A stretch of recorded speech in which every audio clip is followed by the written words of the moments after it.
I'm Paul Sellers. This is Penryn Castle. This is where I have my workshop.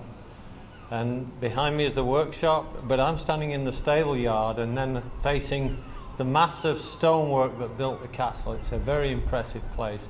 But let me take you inside my workshop. This is where I work. This is my furniture workshop, and I work here every day making furniture, but also teaching furniture making to other people.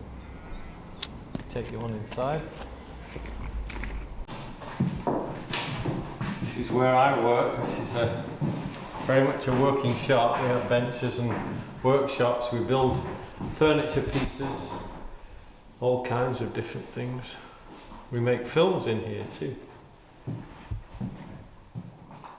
Well, I was living here in North Wales at the time and just outside the castle walls, and the place just fascinated me, and I came in and talked with the property manager at the time, and I said, you know, would you care if I came and did some demonstrating? And I did some demonstrating at the weekends and was passing on the skills again. People were interested in it, and then I saw that there was a couple of places where it might be good to have a school here. So I approached the same property manager and said, how would you feel about me leasing a part of the castle to hold a woodworking school, New Legacy School of Woodworking?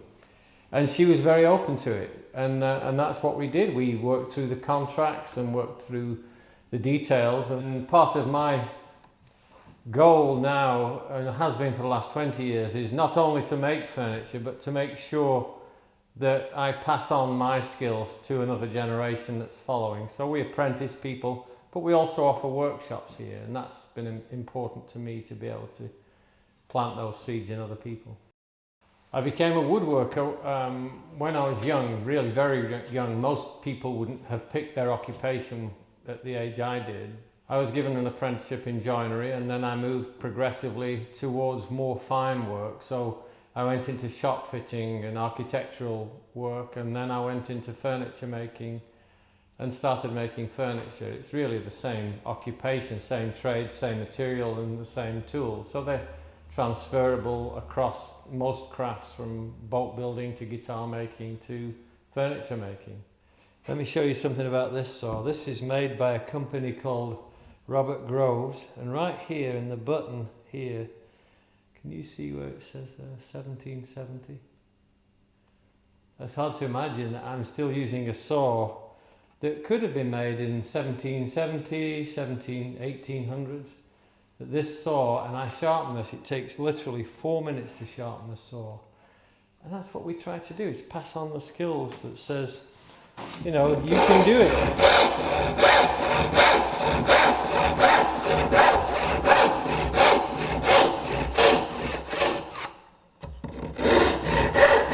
This is interesting here, watch this now. So it cuts down into there 1.25 inches, about 30 mil in one stroke. These are incredible tools, really. I just love this saw. The most impressive piece for me was making a cello for my son, Joseph, who works with me now. He manages the businesses, but he came to me when he was young, 16, and said, would I make him a cello? And I said, you know, like all fathers do, why don't you make your own? You know, and he said, well, I want one signed by my dad. So I said, well, why don't we make one together, and then you'll learn how to make your own cello as well. So we made this cello. It took about 3 months. It's a long time to make a cello. You work 8 to 10 hours a day. But at the end of it, he had his first handmade cello, and it just changed our lives. It was the most life-changing thing to see, because when you're making a cello, you're not really, it's woodworking, yes, but you have to see this as so multi-dimensional. How you come to the point where you realize you're actually carving a voice. And so when you're making a musical instrument of this kind and this caliber, you're actually shaping the air that's going to come out of the inside of the belly of this cello. And that's what makes it life-changing. Then to see your son, when he puts the strings on it, strike the bow across it, and all of a sudden you have these sounds, and then you start hearing, you know, some bark or something like that coming from that cello for the very first time. You know, you get goosebumps on your arms. But even beyond that, now he took him to a new level. He came to me later and said, I want to know the cello from the inside out. And the only way I can know that is by making them and also by playing them. So he did, and he started playing them. He got better and better. He started making them. He got better and better. Then he started teaching. And that's when you really get to the heart and soul of an instrument. And not only the instrument you're making, but the tools you're working with and the wood you're working with. You get to know it inside out. It's quite radical to pursue something the way I have, in that, you know, I really see the value of hand tool. The tradition of it is important, but not just that. I can achieve higher levels, higher standards by my involvement with the hand tools, with sharp chisels, sharp saws and planes. It just feels more like I'm investing me into this work, and I have responsibility for it, and I can make these micro adjustments with my hand tools that I don't get with machines. Machines are always working on a rotary cut.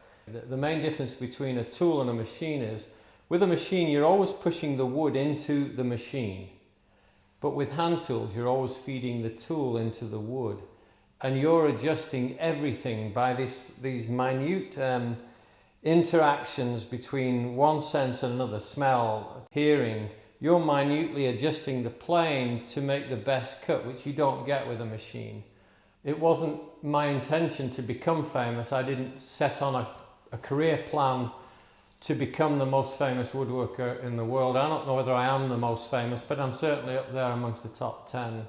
I've made furniture for senators, presidents have my work.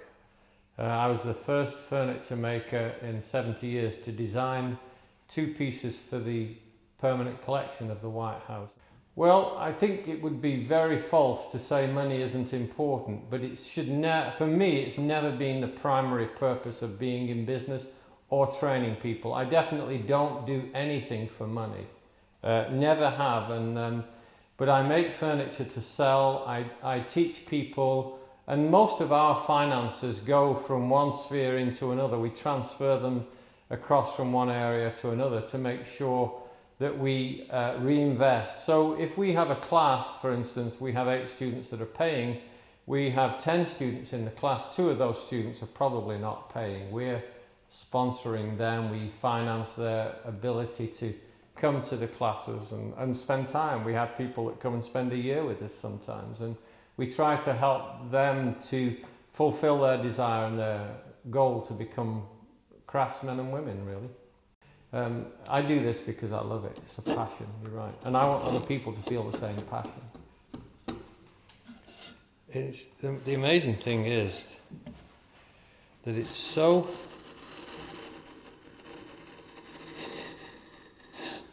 See there, what you have in here is all the cells are split. So this has severed the cells.